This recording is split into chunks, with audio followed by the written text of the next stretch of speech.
I was sick unto death with that long agony, and when they at length unbound me, and I was permitted to sit, I felt that my senses were leaving me. The sentence, the dread sentence of death, was the last distinct sound which reached my ears. This only for a brief period, for presently I heard no more. I had swooned. The blackness of darkness supervened. All sensations appeared swallowed up in a mad rushing descent as of the soul into hell. So far, I had not opened my eyes. I felt that my hand fell heavily upon something damp and hard. I dreaded the first glance. I feared to look, should there be nothing. I quickly opened my eyes. The blackness of eternal night encompassed me. I struggled for breath. The darkness seemed to oppress and stifle me. The sentence had passed, yet not for a moment did I suppose myself actually dead. Trembling in every fiber, I started to my feet.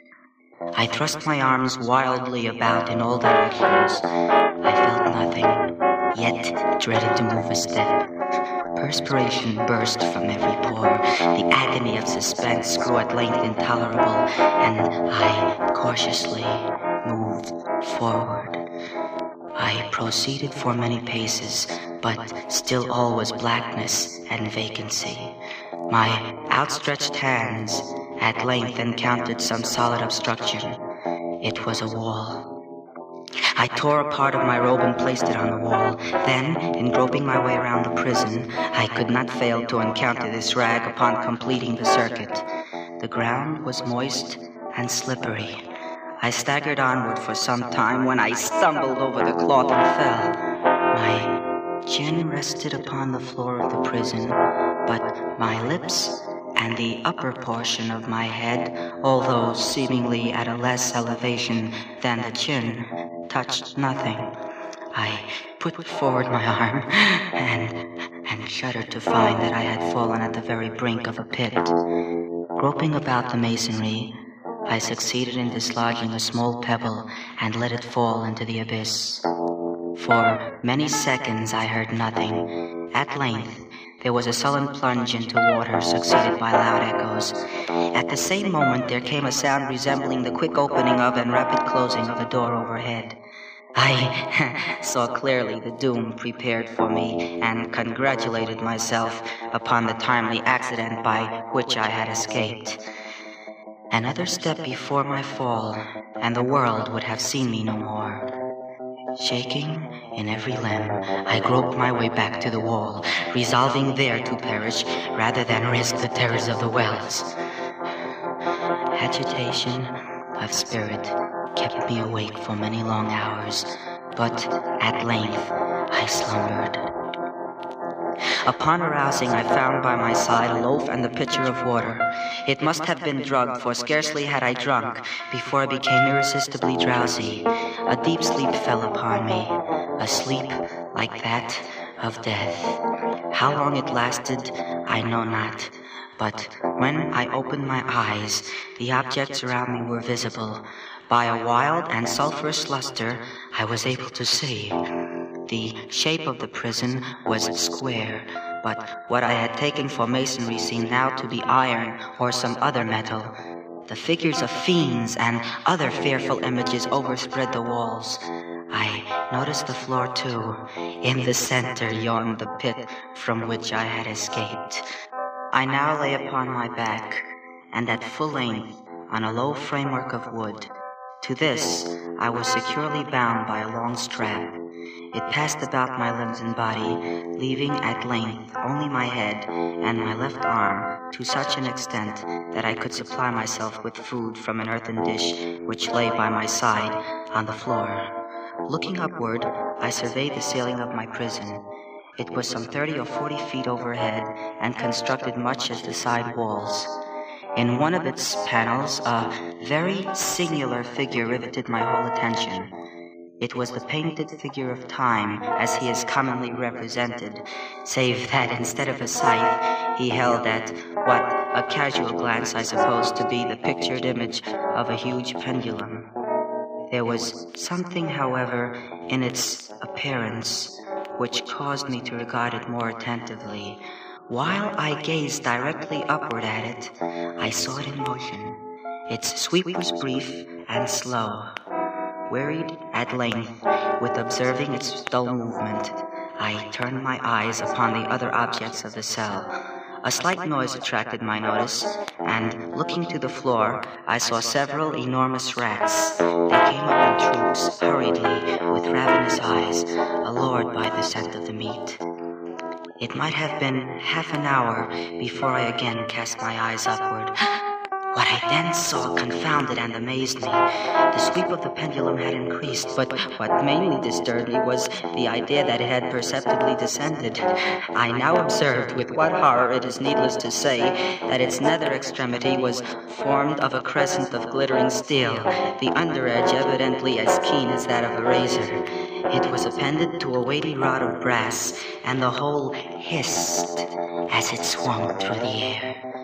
Inch by inch, line by line, with the descent only appreciable at intervals that seemed ages. Down, still down it came. Days passed. It might have been that many days passed ere it swept so closely over me as to fan me with its acrid breath. The odor of the sharp steel forced itself into my nostrils. I prayed, I wearied heaven with my prayer for its more speedy descent. I grew frantically mad and struggled upward to force myself against the steel. And then I felt suddenly calm and lay smiling at the glittering death. Even amid the agonies of that period, the human nature craved food. With painful effort, I outstretched my left arm as far as my bonds permitted and took possession of the small remnant which had been spared me by the rat. As I put a portion of it within my lips, there rushed to my mind a half-formed plan of escape. The vibration of the pendulum was at right angles to my length. I saw that the crescent was designed to cross the region of my heart. It would fray the serge of my robe. It would return and repeat its operation again and again. I forced myself to ponder upon the sound of the crescent as it should pass across the garment, upon the peculiar thrilling sensation which the friction of the cloth produces on the nerves. Down, steadily down it crept, to the right, to the left, far and wide down, certainly relentlessly down. It vibrated within 3 inches of my bosom. Down, still unceasingly, still inevitably down. I grasped and struggled at each vibration. I shrunk convulsively in its every sweep. Still I quivered in every nerve to think how slight a sinking of the machinery would precipitate that keen, glistening axe upon my bosom. I saw that some 10 or 12 vibrations would bring the steel in actual contact with my robe, and with this observation, there suddenly came over my spirit all the keen, collected calmness of despair. For the first time during many hours, or perhaps days, I thought. It now occurred to me that the bandage which enveloped me was unique. I was tied by no separate cord. The first stroke of the razor-like crescent would so detach it that it might be unwound from my person by means of my left hand. But how fearful in that case the proximity of the steel, the result of the slightest struggle, how deadly. Was it probable that the bandage crossed my bosom in the track of the pendulum? I elevated my head to obtain a distinct view of my breast. The band enveloped my limbs and body in all directions, save that in the path of the destroying crescent. The whole thought was now present, feeble, scarcely sane, scarcely definite, but still entire. I proceeded at once, with the nervous energy of despair, to attempt its execution. For many hours, the immediate vicinity of the low framework upon which I lay had been literally swarming with rats. They were wild, bold, ravenous, their red eyes glaring upon me as if they waited but for motionlessness on my part to make me their prey. I had fallen into a habitual wave of my hand about the platter, and at length the unconscious uniformity of the movement deprived it of effect. In their voracity, the vermin frequently fastened their fangs in my fingers. With the particles of the oily and spicy food, I thoroughly rubbed the bandage wherever I could reach it. Then, raising my hand from the floor, I lay breathlessly still. At first, the ravenous animals were startled and terrified at the change. They shrank alarmedly back, but this was only for a moment. Observing that I remained without motion, one or two of the boldest leaped upon the framework. This seemed the signal for the general rush. Forth from the well they hurried in fresh troops. They clung to the wood. They overran it and leaped in hundreds upon my person. They pressed, they swarmed upon me in ever-accumulating heaps. They writhed upon my throat. Their cold lips sought mine. I was half stifled by their trying pressure. Yet 1 minute, and I felt that the struggle would be over. Plainly, I perceived the loosening of the bandage. I knew that in more than one place it must already be severed. With a more than human resolution, I lay still. I, at length, felt that I was free, but the stroke of the pendulum already pressed upon my bosom. It had divided the surge of the robe. Twice again it swung, and with a sharp sense of pain shot through my nerves. But the moment of escape had arrived. At a wave of my hand, my deliverers hurried tumultuously away. I slid from the embrace of the bandage and beyond the reach of the scimitar. For the moment, at least, I was free. I scarcely stepped from the wooden bed of horror upon the stone floor of the prison when the motion of the hellish machine ceased, and I beheld it drawn up by some invisible force through the ceiling. My every motion was undoubtedly watched. Free? I had escaped death in one form of agony to be delivered unto a worse than death in some other. Something unusual, some change, which at first I could not appreciate distinctly, had taken place. During this period, I became aware of the origin of the sulphurous light which illumined the cell. It proceeded from a fissure about half an inch in width, extending entirely around the prison at the base of the walls, which thus appeared and were completely separated from the floor. The mystery of the alteration in the chamber broke at once upon my understanding. Demon eyes of a wild and ghastly vivacity glared upon me in 1,000 directions and gleamed with the lurid luster of a fire that I could not force my imagination to regard as unreal. Unreal?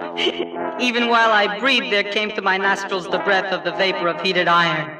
A deeper glow settled each moment in the eyes that glared upon my agonies.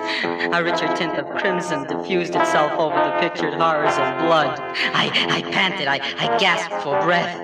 I shrank from the glowing metal to the center of the cell. Amid the thought of the fiery destruction that impended, the idea of the coolness of the well came over my soul. I threw my straining vision below. The glare from the enkindled roof illumined its inmost recesses. Yet, for a wild moment, did my spirit refuse to comprehend the meaning of what I saw. Oh, for a voice to speak, oh horror, oh any horror but this! I rushed from the margin and buried my face in my hands. The heat rapidly increased, and once again I looked up. There had been a second change in the cell, and now the change was obviously in the form. The room had been square. I saw that 2 of its iron angles were now acute, 2 consequently obtuse. The fearful difference quickly increased with a low rumbling sound. But the alteration stopped not here. I neither hoped nor desired it to stop. I could have clasped the red walls to my bosom as a garment of eternal peace. Death? Any death but that of the pit? Fool! Might I not have known that into the pit it was the objects of the burning iron to urge me? Could I resist its glow, or even that could I withstand its pressure? And now flatter, and flatter it grew. Its center and its greatest width came just over the yawning gulf. I shrank back, but the closing walls pressed me resistlessly onward. At length, for my seared and writhing body, there was no longer an inch of foothold on the firm floor of the prison. I struggled no more, but the agony of my soul found vent in one loud and final scream of despair. I felt that I clattered upon the brink.